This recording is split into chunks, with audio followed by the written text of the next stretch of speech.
Bismillahirrahmanirrahim. Assalamu alaikum, my YouTube family. I hope you're all fine and good. And I hope you all welcome me again on YouTube.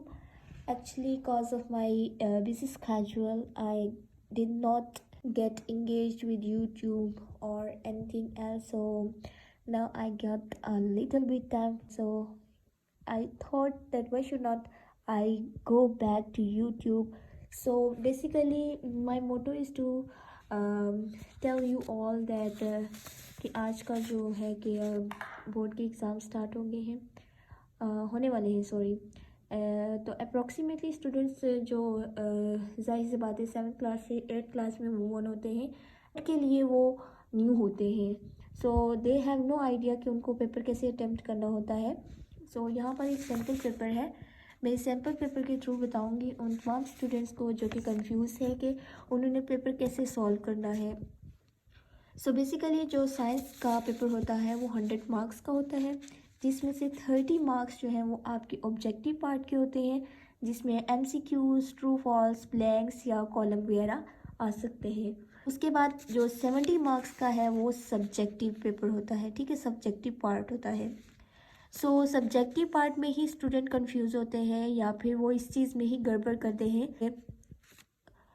एक चीज़ जो मैंने mostly students के अंदर देखी है वो मैं लाजमी बताना चाहूँगी कि स्टूडेंट ये चीज़ हरगिज़ ना करें सो ये है सिंपल पेपर ठीक है जिसमें 20 शॉर्ट क्वेश्चन है एंड 6 लॉन्ग क्वेश्चन है ठीक है ओवरऑल जो पेपर होता है 70 मार्क्स का होता है 40 मार्क्स के शॉर्ट हो गए 30 मार्क्स के लॉन्ग हो गए ये हमने बेसिकली प्री बोर्ड लिया था बच्चों से जिसमें हमने उतने ही क्वेश्चन दिए जितने के पेपर में बच्चों को अटेम्प्ट करने के लिए बोला जाता है ओवरऑल 24 और 23 शॉर्ट क्वेश्चन आते हैं जिसमें से बच्चों को 20 शॉर्ट क्वेश्चंस करने होते हैं एंड अप्रॉक्सीमेटली 8 और 9 इतने क्वेश्चन आते हैं लॉन्ग क्वेश्चन जिसमें से उनको 6 लाजमी अटेम्प्ट करने होते हैं सो अब अटेम्प्ट करना वो ही सबसे बड़ा मेन मसला कह सकते हैं या फिर बड़ी टेंशन कह सकते हैं स्टूडेंट्स को लेकर सो आपने कैसे इस पेपर को अटेम्प्ट करना है वो मैं बताऊंगी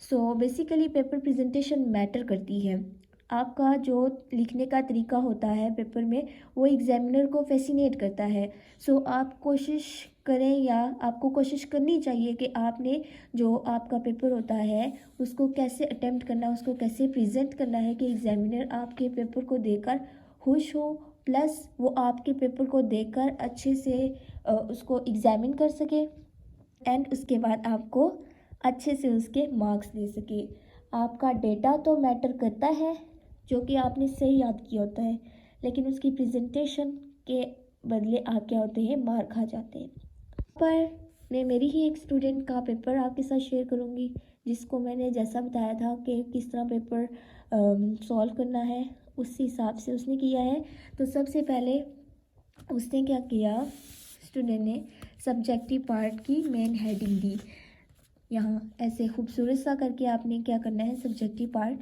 की हेडिंग देनी है ठीक है उसके बाद उसने क्या किया कि शॉर्ट क्वेश्चन अटेम्प्ट करने थे ठीक है सो दैट्स वाई उसने क्या किया कि शॉर्ट क्वेश्चंस की मेन हेडिंग दे दी उसके बाद जो चीज़ मैटर करती है जिस चीज़ में स्टूडेंट गड़बड़ करते हैं वो ये है कि बोर्ड में या जितना भी पेपर जो भी पेपर होते हैं उसमें बच्चे ये गलती करते हैं कि जो क्वेश्चन नंबर मेंशन होता है ना वो क्वेश्चन गलत लिख देते हैं सपोज कि अगर स्टूडेंट 9 वाला क्वेश्चन पहले कर रहा है सो ही mention 1 and then started the exam. This is not a good attempt. वहाँ एग्जामिनर को पता चल जाएगा कि इस बच्चे ने पेपर सही अटेम्प्ट नहीं किया क्यों क्योंकि उसने क्वेश्चन नंबर मेंशन सही नहीं किया प्लस उसके वहाँ से मार्क्स की क्या होती है डिडक्शन हो जाती है सो आपने कोशिश ये करनी है कि अगर आप क्वेश्चन 1 लिख रहे हैं तो उस पर आपने क्वेश्चन 1 की हेडिंग देनी है ठीक है उसके बाद आपको यही रेकमेंड करूँगी कि क्वेश्चन पूरा बेशक ना लिखें क्वेश्चन पूरा बेशक ना लिखें बल्कि उस क्वेश्चन में छुपी हुई मेन हेडिंग देखें ठीक है जैसा कि पहले क्वेश्चन उन्होंने क्या कहा define physical quantities with example तो यहाँ पर स्टूडेंट ने क्या किया फिजिकल क्वांटिटी की हेडिंग दी उसके बाद डेफिनेशन लिखी और एग्जांपल दी ठीक है आप देख सकते हैं उसने क्वेश्चन नंबर 2 ही किया और यहाँ पर भी क्वेश्चन नंबर 2 में क्या था व्हाट इज़ SI सिस्टम इसी तरह ओवरऑल इस बच्ची ने सारा पेपर थ्रू आउट 1 से 20 तक सेम नंबरिंग वाले क्वेश्चन अटैम्प्ट किया, एक ही तरतीब से अटैम्प्ट किया। सो आप देख सकते हैं इतनी खूबसूरत सी राइटिंग और इतनी खूबसूरत सी प्रेजेंटेशन के साथ इस बच्ची ने पेपर लिखा है।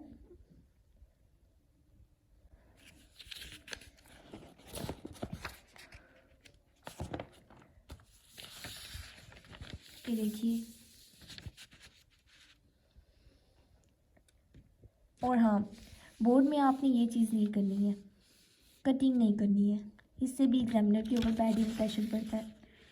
ये देख सकते हैं। एंड वन मोर थिंग, इस बच्ची ने एक चीज़ गड़बड़ की है, वो क्या है कि शीट्स नंबर मेंशन नहीं की। ठीक है, 1 2 3 वैसे तो मेरे ख्याल से होती ही है, लेकिन अगर ना हो तो आपने शीट नंबर भी मेंशन कर देना है। ये देख सकते हैं कैसे क्वेश्चन में छुपी हुई सॉरी हेडिंग उसने देखी। How camera and human I resemble with each other, what is the difference in their action. Camera and human आई। इसके बाद आगे देखिए, रियल एंड वर्चुअल इमेज का पूछा था।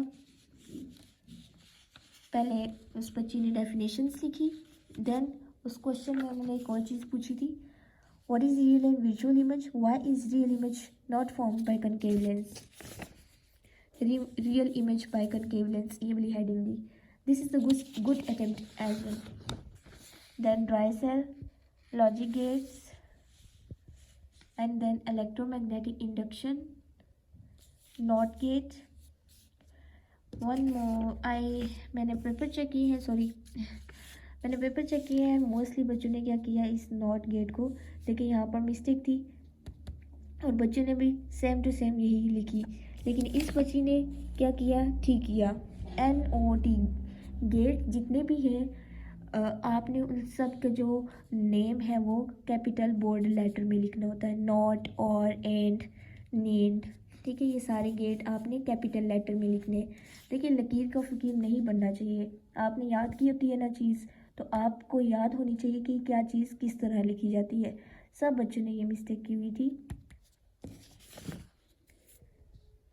ये देख सकते हैं आप paper. Resources in hydel power, just एक नाम था और बच्ची ने उसको कितने अच्छे से अटेम्प्ट किया। क्वेश्चन 17 देखे, which resources is used in hydel power.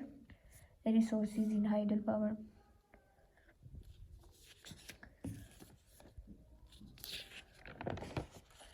देन यहाँ पर देखिए शॉर्ट क्वेश्चंस एंड हो गए। एक चीज़ और, यहाँ पर देखिए, अगर आप शॉर्ट क्वेश्चन एक करते हैं, वेल एंड गुड, इस बच्ची ने भी बहुत अच्छा किया है, लेकिन यहाँ पर अगर ये एक क्वेश्चन ख़त्म करने के बाद लाइन छूटती तो वो और ज़्यादा खूबसूरत लगता है, एग्जामिनर को फैसिनेट कर सकते हैं। उसके बाद देखिए लॉन्ग क्वेश्चन स्टार्ट किए, लॉन्ग क्वेश्चन की हेडिंग दी। Then she attempt long question number 3, what are the international system units और how are used in daily life. ठीक है, यहाँ पर देखिए SI सिस्टम की हेडिंग दी, देन एक्सप्लेनेशन की हेडिंग दी और उसके बाद इसकी टाइप्स की बताया।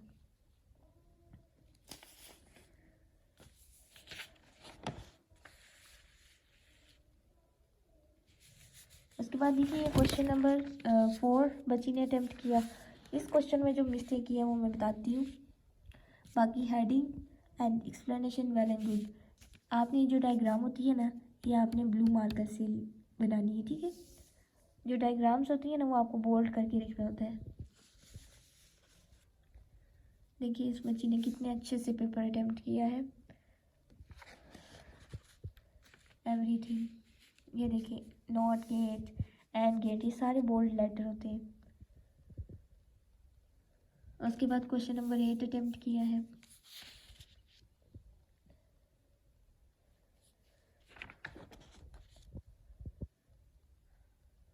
And then question number 7 about write a detail note on types of telescope. अब लकीर के फ़कीर क्या करेंगे, सीधे सीधे टेलीस्कोप की टाइप्स लिखेंगे और उसके टाइप्स को क्या कर देंगे, डिफ़ाइन कर देंगे और थोड़ा सा एक्सप्लेन कर देंगे। बट जो अच्छा स्टूडेंट, या फिर हम क्या कह सकते हैं, जो भी ब्रॉड माइंडेड स्टूडेंट होते हैं या जिनका थोड़ा दिमाग काम कर जाए, वो क्या करते हैं, टेलीस्कोप को थोड़ा सा डिफाइन करते हैं, और यही करना भी चाहिए। अगर आपसे किसी चीज़ की टाइप्स पूछी है तो सबसे पहले आप उस चीज़ को थोड़ा सा डिफाइन करें, फिर टाइप्स की तरफ जाएं। देखिए इस बच्ची ने सबसे पहले टेलीस्कोप को डिफाइन किया, देन टाइप्स, और टाइप्स के नाम लिखे दोबारा से, एंड उसके बाद इनकी एक्सप्लेनेशन स्टार्ट कर दी। यू कैन चेक,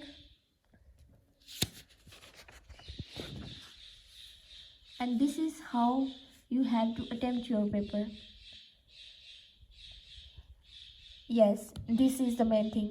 अगर आपके कुछ आंसर लॉन्ग क्वेश्चन जो है वो 1 2 3 पॉइंट्स की फॉर्म में है, तो आपने 1 2 3 4 5 6 7 जो काउंटिंग है वो मेंशन नहीं करनी है, बल्कि क्या मेंशन करना है, लाइक डॉट कर लें, स्टार कर लें, या कोई भी सिंबल यूज़ कर लें। आप बजाय 1 2 3 के आप सिंबल यूज़ करें। इस तरह क्या होगा कि अगर एग्जामिनर देखता है 1 2 3 4 5 6, इसने तो सिर्फ 4 प्रॉपर्टीज़ लिखी है, क्यों ना मैं उसे इसी हिसाब से पेपर दूँ, सॉरी नंबर दूँ। सो आपने क्या करना है, आपने सिंबल यूज़ करने हैं। So this is how you have to attempt your paper. अभी मैं एक पेपर दिखाऊंगी। ये मैं इज अगेन अ पेपर, एक और स्टूडेंट का पेपर है। She also did the same variant, ठीक है, 1 2 3 सो ऑन, इस तरह करके उसने पेपर दिए, 20 तक शॉर्ट क्वेश्चन लिखे। बट इसने एक चीज़ की कि इसने हर क्वेश्चन के बाद लाइन छोड़ी। शायद टाइम ना बचा हो, लेकिन अगर आपके पास टाइम बचता है तो यहाँ पे आप मार्कर से लाइन लगा देंगे। पेपर आप देख सकते हैं, बहुत ही खूबसूरत राइटिंग में ऐसे आपने पेपर अटेम्प्ट करना है।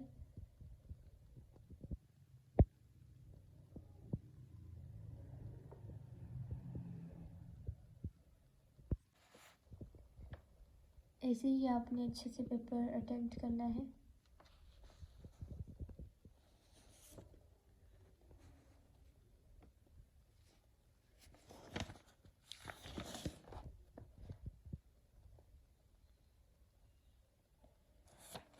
देन देखिए लॉन्ग क्वेश्चन की हेडिंग दी, क्वेश्चन स्टार्ट किए।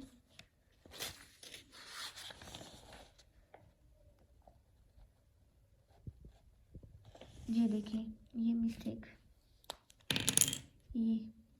ये आपने मिस्टेक नहीं करनी है। यहाँ पर आपने कोई भी सिंबल यूज़ कर लेना है, डॉट कर लें, स्टार कर लें, या सो जो भी आपको पता हो। ये देखिए यहाँ पर भी। उसके बाद ये देखिए, ये वाली चीज़ आप मार्कर से बनाएंगे।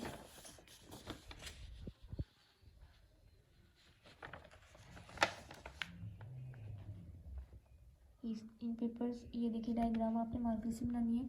इन पेपर्स को भी मैंने चेक करने हैं, मार्किंग भी करनी है, लेकिन मैंने सोचा क्यों ना इससे पहले मैं आपको बता दूं कि आपने पेपर कैसे सॉल्व करना है। एंड अगर आपकी लास्ट में शीट बच जाती है, उसको आपने लाजमी क्रॉस करना है। और एक और पेपर दिखाऊंगी मैं, जिसमें बच्ची ने शॉर्ट क्वेश्चन तो लिखे से ही लिखे, 1 2 3 जो भी हो इसने ऐसे करके लिखे हैं। बट वन थिंग जो उसने की है गड़बड़ की, वो लॉन्ग क्वेश्चन में की। शॉर्ट क्वेश्चन देख सकते हैं आप। हाँ जी, लॉन्ग क्वेश्चन में, एक सेकेंड, तो ये शीट नहीं खुलती है। लॉन्ग क्वेश्चन में, क्वेश्चन पेपर लॉन्ग क्वेश्चन में आप देखें, यहाँ पर क्वेश्चन नंबर क्या था, 3 था, ठीक है। इस बच्ची ने क्या लिखा है, क्वेश्चन नंबर 1। क्वेश्चन नंबर 1 यहाँ तो है ही नहीं था, वो तो ऑब्जेक्टिव पार्ट का था।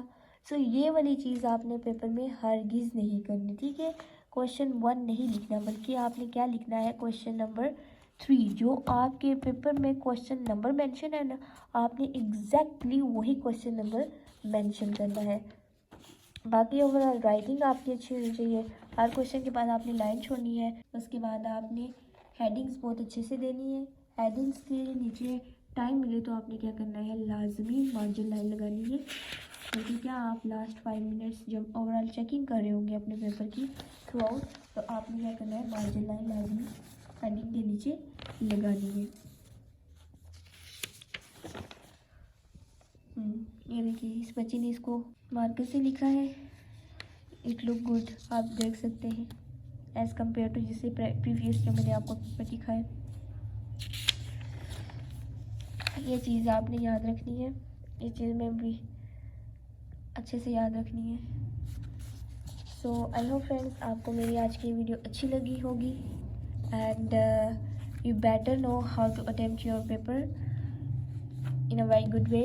सो आपने कोशिश करनी है कि इन रूल्स को फॉलो करें और अच्छे से पेपर दें। Thank you so much, have a very nice day. अल्लाह हाफिज़, स्टे इन अमान and in a good health. अल्लाह हाफिज़।